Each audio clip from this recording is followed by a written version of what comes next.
ये आप लोग के लिए बहुत गर्मी था ना कि गाजीपुर में कहियो हरे धरा जइबो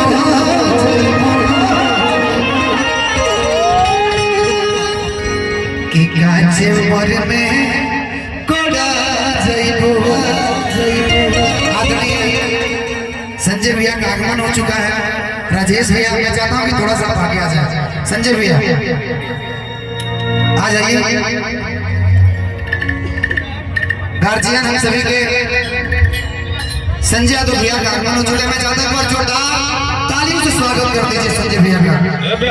जी भोजपुरी इंडस्ट्रीज के ऐसे शख्सियत जो कलाकारों को बोरा से पैसा देते हैं, संजय भैया के एक बार जोरदार तालियां बजा दीजिए आप सभी।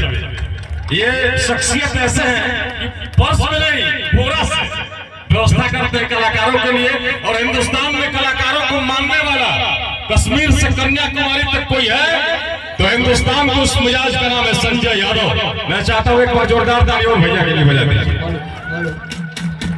और ब्याह से हमारे कार्य धनंजय भैया सुनाइए, उसके बाद हम सभी और इधर आइए। भागलपुर कटिहार के है ना वो भैया, भागलपुर कटिहार के यादव परिवार किंग मेकर हमारे बच्चू पहलवान जी आए हैं जो इनको